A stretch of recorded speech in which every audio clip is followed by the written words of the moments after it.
Καλησπέρα σας. Θέτω ένα ερώτημα σήμερα. Ποιο είναι το μεγαλύτερο πρόβλημα που αντιμετωπίζουν τα σύγχρονα σπα?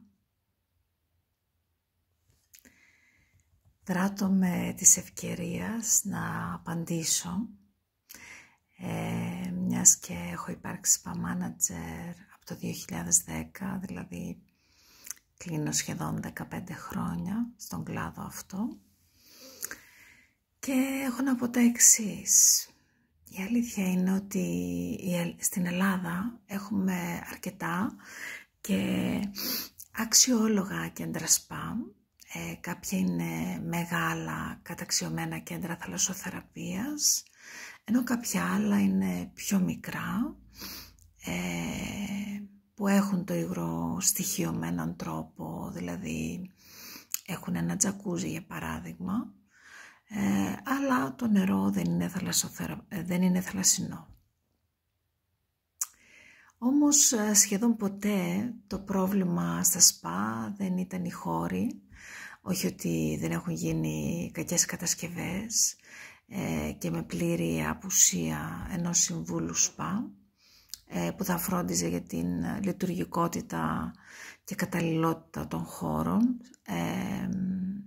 Μέχρι πρότινος σπα δημιουργούσαν ένα χώρο που περίσσευε ίσα ίσα για να πάρουν ένα αστέρι, ας πούμε, τα ξενοδοχεία. Συνήθως ήταν τα υπόγεια. Και να φανταστείτε ότι το σπα είναι ένας χώρος ευεξίας. Όπως στην αρχαία Ελλάδα τα ασκληπία ήταν τα θεραπευτήρια, όμως δεν γινόταν τυχαία. Τα ασκληπία γινόταν ύστερα από μελέτες στους καλύτερους ενεργειακούς και πιο αρμονικούς χώρους, ώστε να έχουν μεγαλύτερο αποτέλεσμα θεραπείας.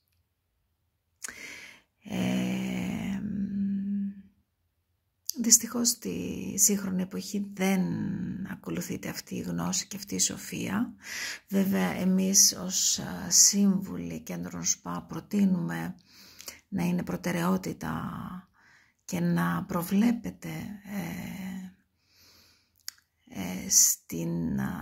στο σχεδιασμό π.χ. ενός ξενοδοχείου και το σπα και να μην δίνεται ο χώρος που περισσεύει. Ωστόσο και πάλι το πρόβλημα δεν είναι οι χώροι. Σίγουρα πολλά σπα αντιμετωπίζουν θέματα λειτουργικότητας, δηλαδή μπορεί μηχανήματα θορυβόδη να είναι δίπλα στις καμπίνες για παράδειγμα. Είναι μεγάλη αστοχία αυτό. Ή να χρησιμοποιούμε υπηρεσίες που δεν έχουν ζήτηση. Όλα αυτά αποφεύγονται βέβαια εάν μια επιχείρηση λάβει έγκαιρα συμβουλευτική από κάποιον ειδικό. Εν πάση περιπτώσει, το πρόβλημα συνήθως είναι η ομόνοια και η συνεργασία μεταξύ των υπαλλήλων.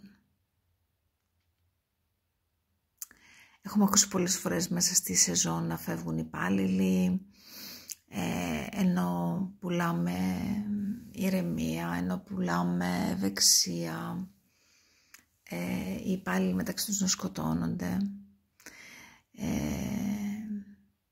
Και αυτό βέβαια γιατί είναι ένας τομέας που χρειάζεται ειδικές δεξιότητες επικοινωνίας και συμπεριφοράς, τόσο ως προς τον πελάτη αλλά και ως προς τους συναδέλφους. Οπότε αν ένας υπάλληλος ή ένας τέλεχος του σπα δεν έχει πάρει την απαραίτητη εκπαίδευση και στερείται γνώσεων, δεν μπορεί να κατανοήσει αυτό που του λέει π.χ. ο spa manager ή spa manager ή ο ιδιοκτήτης του spa και μπορεί να προσβάλλεται. Ενώ η διαχείριση ενός spa έχει πολλές λεπτομέρειες, πολλή εξειδίκευση, πολλά πράγματα παίζουν ρόλο ταυτόχρονα που ένας spa manager γνωρίζει, ενώ ένας θεραπευτής ενδέχεται να μην γνωρίζει πέρα από τις θεραπείες και τις τεχνικές. Οπότε εκεί θα πρέπει να υπάρχει σεβασμός στο πρόσωπο του ιδιοκτήτη του spa manager και ειδικά σε περίοδους υψηλής επισκεψιμότητας στο spa θα πρέπει ένας να καθοδηγεί τις εργασίες και αυτός είναι ο spa manager. Θα πρέπει να καλλιεργείται η ομαδικότητα και όχι να υπάρχει το εγώ του θεραπευτή, το εγώ του αισθητικού, το εγώ της spa manager, έτσι. Όλοι είμαστε για μία εργασία για να επιτελέσουμε ένα έργο και η ομάδα πρέπει να έχει ηγεσία και να ακολουθούνται οι εντολές για το σύμφωνα με το ανώτερο καλό και χωρίς βέβαια να προσβάλλεται κανείς.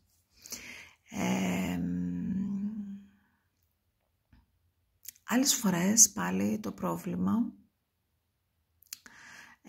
το δημιουργούν οι ίδιοι οι ιδιοκτήτες, θα πω, που δεν αφήνουν στο έμπειρο προσωπικό ή σε έναν εξειδικευμένο ειδικό πάνω στα κέντρα σπα να κάνει αλλαγές που χρειάζονται είτε για τη λειτουργικότητα του ΣΠΑ, είτε στη συμπεριφορά και την νοοτροπία των υπαλλήλων. Π.χ.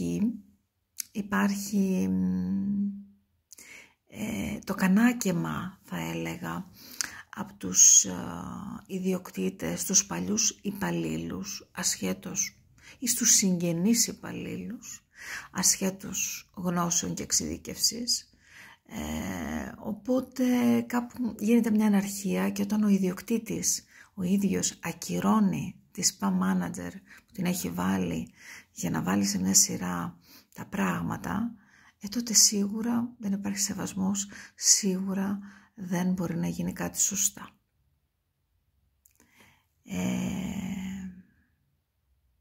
Αν δηλαδή οι συγγενείς, οι υπάλληλοι διατηρούν κάποια προνόμια και δεν υπάρχει ισοτιμία, δεν υπάρχει ομαδικότητα, υπάρχει δηλαδή κάποια προτίμηση από τους ιδιοκτήτες,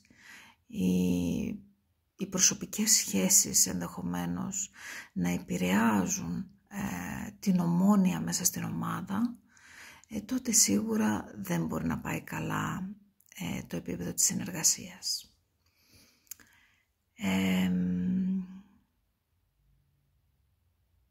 Και βέβαια δεν συμμορφώνονται στην κοινή γραμμή του spa manager και αρνούνται να εξελιχθούν ή αρνούνται να συμμετέχουν σε εκπαιδεύσεις, σε εργασίες που αφορούν την εξέλιξη ενός spa.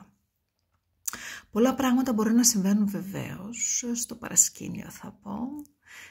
Αυτό είναι το σύνηθες, να υπάρχει παρασκήνιο, αλλά είναι καλό για όλους, θεωρώ, να μην υπάρχει παρασκήνιο. Γιατί όπου υπάρχει παρασκήνιο τα πράγματα δεν πηγαίνουν καλά. Εμποδίζεται η πρόοδος και η εξέλιξη και η απόδοση μέσα στην ίδια την επιχείρηση. Χάνεται η ηρεμία, η αρμονία στον εργασιακό χώρο, άρα για κανένα δεν είναι καλό. Νομίζω οι ίντριγκες, τα πισόπλατα μαχαιρώματα, οι συκοφαντίες δεν βοηθούν κανέναν και σίγουρα δεν δημιουργούν καλό χαρακτήρα σε κανέναν. Αυτό που χρειάζεται ένα σπα για να λειτουργήσει αποτελεσματικά και αρμονικά είναι τα πράγματα να είναι απλά. Δηλαδή, να είναι ξεκάθαρα και συγκεκριμένα από τους ρόλους μέχρι τις εργασίες.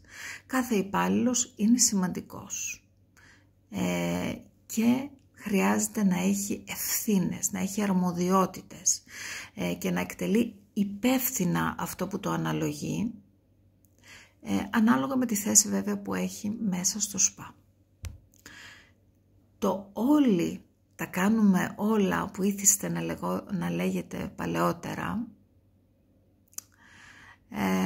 ακούγεται συχνά ότι ίσως να είναι ισότιμο ή να είναι δίκαιο. Προσωπικά δεν συμφωνώ, γιατί τότε κυριαρχεί η απόλυτη ανευθυνότητα. Όλοι, ας πούμε, θα είστε υπεύθυνοι για την καθαριότητα, όλοι θα είστε υπεύθυνοι για την οργάνωση, όλοι θα είστε υπεύθυνοι για τη διαχείριση. Και όταν έρθει η ώρα να ρωτήσουμε, όταν κάτι πάει στραβά, ποιος το έκανε αυτό? Όχι εγώ, όχι εγώ, όχι εγώ, όλοι είμαστε υπεύθυνοι, άρα και όλοι ανεύθυνοι. Αυτή είναι η δικιά μου κατάθεση μέσα από την εμπειρία μου. Οπότε εγώ προσωπικά χρήζω αρμοδιότητες σε κάθε υπάλληλο, βασιζόμενοι σε 2 παράγοντες. Τον έναν, ποιο είναι το γνωστικό αντικείμενο ή ικανότητες ενός υπαλλήλου, και δεύτερον, ποιες είναι οι δεξιότητες του χαρακτήρα του. Οπότε ανάλογα αναθέτω αρμοδιότητες, έτσι. Και μέχρι στιγμής είμαι πάρα πολύ ευχαριστημένη με αυτό σε πολλές επιχειρήσεις που έχω αναλάβει και στη δική μου βέβαια την επιχείρηση, το ESS Spa Ιωάννα.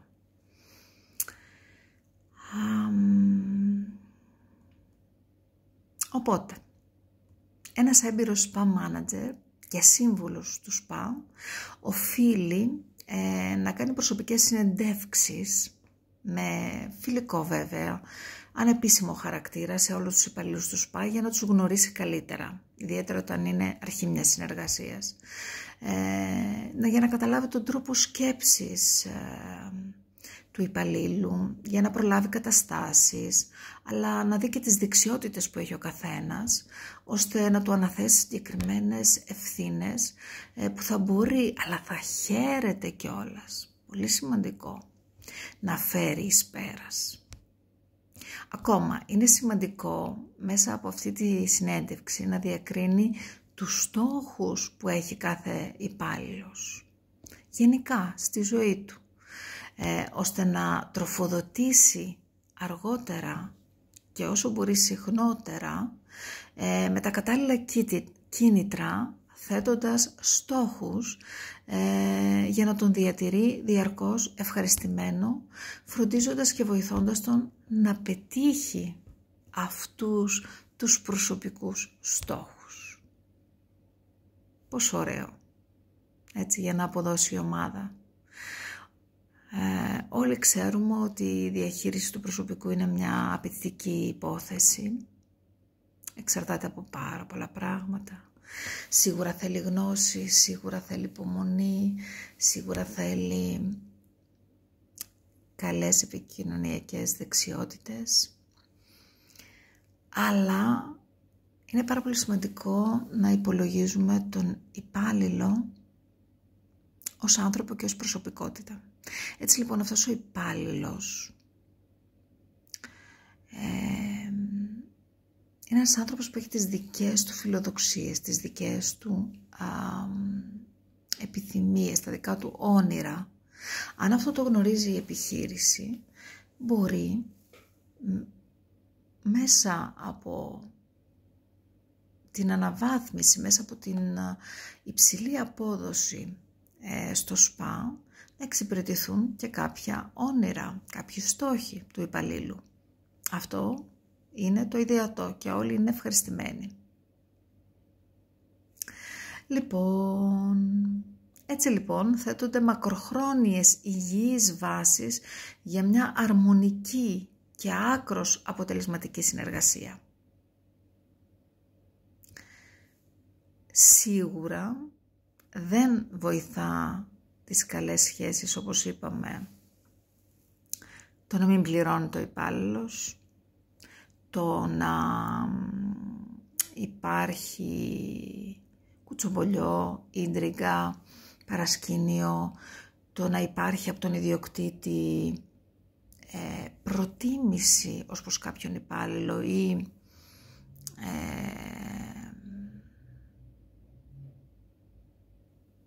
γενικά εξαίρεση, έτσι, στην αντιμετώπιση.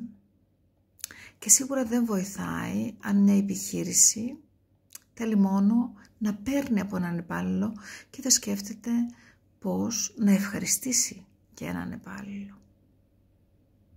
Γιατί σίγουρα ένας ευχαριστημένος υπάλληλος πρώτον θα νιώθει σαν στο σπίτι του, αλλά και δεύτερον θα αποδώσει τα μέγιστα, γιατί το θέλει με την καρδιά του να ανταποδώσει. Η πλειοψηφία των υπαλλήλων είναι έτσι. Σίγουρα υπάρχουν και διάφοροι οι οποίοι είναι αδιάφοροι. Οκ. Σίγουρα η επιχείρηση πρέπει να επιλέξει να απομακρύνει τέτοιους ανθρώπους και όχι να τους κρατά, ίσως επειδή είναι πιο φθηνή, ενώ από θέμα μισθού, και να μένουν στην επιχείρηση και να δημιουργούν ίντριγκες, προβλήματα, προδοσίες και τα σχετικά. Όλα αυτά παίζουν ρόλο και πρέπει να το δούμε σοβαρά. Ένας έμπειρος spam manager εξομαλύνει τις διαφορές και τις αντιξοότητες μεταξύ υπαλλήλων και εφαρμόζει κατάλληλες τεχνικές για να ενώσει την ομάδα και να πετύχει τον στόχο να δημιουργήσει ένα αρμονικό περιβάλλον συνεργασίας εντός του spam που αποπνέεται ακόμα και στον πελάτη. Ενώ παράλληλα η απόδοση, όπως καταλαβαίνετε, απογειώνεται. Μήπως θα πρέπει να δώσουμε περισσότερο λοιπόν σημασία στην καλλιέργεια της ομαδικότητας και στο να εξαφανίσουμε κάθε είδος παρασκήνιο και ίντριγκα, γιατί δεν κάνει καλό μακροπρόθεσμα σε κανέναν. Ονομάζομαι Γιώτα Μάστορα και είμαι Spa Manager και Σύμβουλος Κέντρων Spa. Σας ευχαριστώ.